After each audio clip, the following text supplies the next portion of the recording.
ಕಳೆದ 24 ಗಂಟೆಗಳಿಂದಲೂ ಕೂಡ ಮುಂದುವರಿಸಲಾಗ್ತಾ ಇದೆ.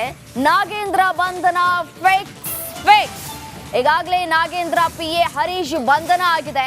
ನಿನ್ನೆ ಮಧ್ಯಾಹ್ನ ಹರೀಶ್ನನ್ನ ಅರೆಸ್ಟ್ ಮಾಡಲಾಗಿದೆ. ಅರೆಸ್ಟ್ ಮಾಡ್ಕೊಂಡು ಹೋಗಿದ್ರು ಇಡಿ ಅಧಿಕಾರಿಗಳು, ಅದು ಕೂಡ ಮುಖ ಮುಚ್ಕೊಂಡು ಯಾರಿಗೂ ಗೊತ್ತಾಗದ ರೀತಿಯಾಗಿ. ಇನ್ನು ಹರೀಶ್ ಹೇಳಿಕೆಯಿಂದ ಸಂಕಷ್ಟಕ್ಕೀಡಾಗ್ತಾರಾ ನಾಗೇಂದ್ರ ಅನ್ನುವಂತಹ ಪ್ರಶ್ನೆಗಳು ಕೂಡ ಇಲ್ಲಿ ಉದ್ಭವ ಆಗ್ತಾ ಇರುವಂತದ್ದು. ಹರೀಶ್ನನ್ನ ಡ್ರಿಲ್ ಮಾಡ್ಲಿಕ್ಕಿದ್ದಾರೆ ಇಡಿ ಅಧಿಕಾರಿಗಳು.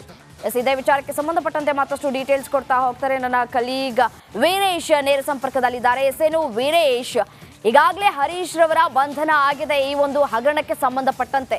ಎಲ್ಲೋ ಒಂದ್ ಕಡೆ ನಾಗೇಂದ್ರಗೆ ಡವಡವ ಶುರುವಾಗಿದೆ ಅಲ್ವಾ? ಬಂಧನ ಆಗುವ ಎಲ್ಲಾ ಸಾಧ್ಯತೆಗಳು ಕೂಡ ಇಲ್ಲಿ ಎದ್ದು ಕಾಣಿಸ್ತಾ ಇದೆ. ಯಾಕೆಂದ್ರೆ ಕಳೆದ 24 ಗಂಟೆಯಿಂದ ಶೋಧ ಕಾರ್ಯ ಏನೋ ಒಂದ್ ಕಡೆ ಮುಂದುವರಿತಾ ಇದೆ. ಹರೀಶ್ ಕೊಡುವಂತಹ ಸ್ಟೇಟ್ಮೆಂಟ್ ಬಹಳಷ್ಟು ಮಹತ್ವವನ್ನ ಪಡೆದುಕೊಳ್ಳುತ್ತಾ ಈ ಕೇಸ್ನಲ್ಲಿ ಅಂತ.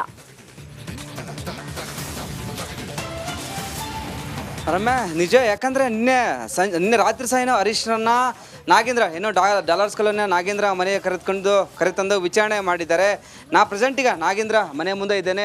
ಅದು 2ನೇ ಸೆಕೆಂಡ್ ಫ್ಲೋರಲ್ಲಿ ಅವರು ವಿಚಾರಣೆ ಮಾಡ್ತಿದ್ದಾರೆ. ಇಡಿ ಅಧಿಕಾರಿಗಳು ತಡರಾತ್ರಿ ವಿರಾಮ ನೀಡಿದ್ದಾರೆ. ಯಾಕಂದರೆ ಪ್ರತಿಯೊಂದು ಪರಿಶೀಲನೆ ಮಾಡ್ತಾರೆ. ಅಂದರೆ ಈ ಹಣ ಅಕ್ರಮ ಹಣ ವರ್ಗಾವಣೆ ಆಗಿದೆ ಎಂಬುದು ಇಡಿ ಅಧಿಕಾರಿಗಳಿಗೆ ಗೊತ್ತಾಗಿದೆ, ಕಂಪ್ಲೇಂಟ್ ಆಗಿದೆ. ಹೀಗಾಗಿ ಈ ಒಂದು ಹಣ ಎಲ್ಲಿಗೆ ಹೋಯಿತು, ಯಾರ ಅಕೌಂಟಿಗೆ ಹೋಯಿತು, ಪ್ರತಿಯೊಂದು ಪರಿಶೀಲನೆ ಮಾಡ್ತಿದ್ದಾರೆ. ಅದಲ್ಲದೆ ನಿನ್ನೆ ತಡರಾತ್ರಿ ಸಹ ಏನೋ ಬ್ಯಾಂಕ್ ಅಧಿಕಾರಿಗಳನ್ನ ತಂದು ಏನೋ ವಿಚಾರಣೆ ಮಾಡಿದ್ದಾರೆ. ಮತ್ತೊಂದು ಕಡೆ ಹರೀಶ್ ಏನೋ ಮಾಜಿ ಸಚಿವ ನಾಗೇಂದ್ರ ಪಿ ಹರೀಶ್ ಅವರ ಹತ್ರ ಕರೆ ತಂದು ಅವರು 1-to-1 ವಿಚಾರಣೆ ಮಾಡಿದ್ದಾರೆ. ಟೆಕ್ನಿಕಲ್ ಎವಿಡೆನ್ಸ್ ಇಟ್ಕೊಂಡು ನಾಗೇಂದ್ರ ಅವ್ರನ್ನ ಪ್ರಶ್ನೆ ಕೇಳ್ತಿದ್ದಾರೆ. ಸಮರ್ಪಕವಾಗಿ ಉತ್ತರ ಕೊಟ್ಟಿಲ್ಲ ಎಂಬ ಕಾರಣಕ್ಕೆ ಇನ್ನೂ ವಿಚಾರಣೆ ಮುಂದುವರೆದಿದೆ.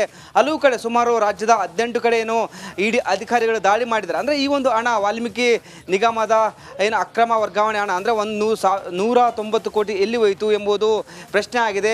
ಬೇರೆ ಬೇರೆ ಚಿನ್ನವಾಗಿ ಕನ್ವರ್ಟ್ ಆಯಿತಾ, ಯಾರಾದರೂ ಈ ಒಂದು ಅಮೌಂಟನ್ನು ಬೇರೆ ಬೇರೆ ಕೆಲವೊಂದು ಅಕೌಂಟ್ಗೆ ಹೋಗಿದೆ. ಹೀಗಾಗಿ ಬ್ಯಾಂಕ್ ಅಧಿಕಾರಿಗಳು, ಸಂಬಂಧಪಟ್ಟ ಅಧಿಕಾರಿಗಳು ಮತ್ತು ಅವರ ನಾಗೇಂದ್ರ ಸಂಬಂಧಪಟ್ಟ ಅಧಿಕಾರಿಗಳನ್ನು ಪರಿಶೀಲನೆ ಮಾಡ್ತಿದ್ದಾರೆ, ವಿಚಾರಣೆ ಮಾಡ್ತಿದ್ದಾರೆ.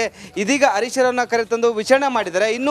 ಇನ್ನು ಸಂಜೆವರೆಗೂ ಸಹ ಏನು ವಿಚಾರಣೆ ನಡೆಯಬಹುದು. ಯಾಕಂದರೆ ಕೆಲವೊಂದು ಪರಿಶೀಲನೆ ಮಾಡಿದರೆ ಕೆಲವೊಂದು ದಾಖಲೆಗಳು ಸಿಕ್ಕಿಲ್ಲ. ಮತ್ತೊಂದು ಕಡೆ ಕೆಲವು ಪ್ರಶ್ನೆಗಳಿಗೆ ಸಮರ್ಪಕವಾಗಿ ಉತ್ತರ ನಾಗೇಂದ್ರ ಅವರು ನೀಡಿಲ್ಲ ಎಂಬ ಕಾರಣಕ್ಕೆ ಇನ್ನೂ ವಿಚಾರಣೆ ನಡೆದಿದೆ. ಇನ್ನು ಇವತ್ತು ಸಂಜೆವರೆಗೂ ಸಹ ಏನು ವಿಚಾರಣೆ ಮುಂದುವರಿಬಹುದು. ರಮ್ಯಾ, ರೈಟ್. ಧನ್ಯವಾದ ತಮ್ಮ ಮಾಹಿತಿಗಾಗಿ ವೀರೇಶ್.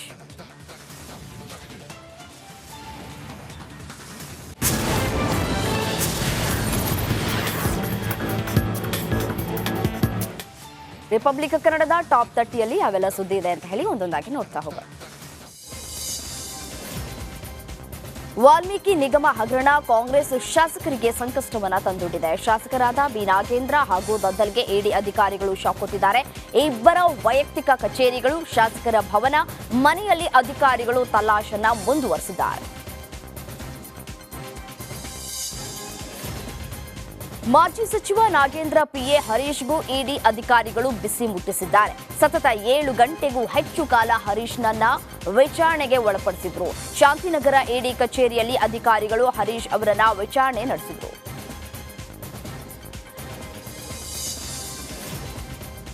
ಕಾಂಗ್ರೆಸ್ ಶಾಸಕರಿಗೆ ವಾಲ್ಮೀಕಿ ಹಗರಣದ ಉರುಳು ಬಿಗಿಯಾಗ್ತಾ ಇದೆ.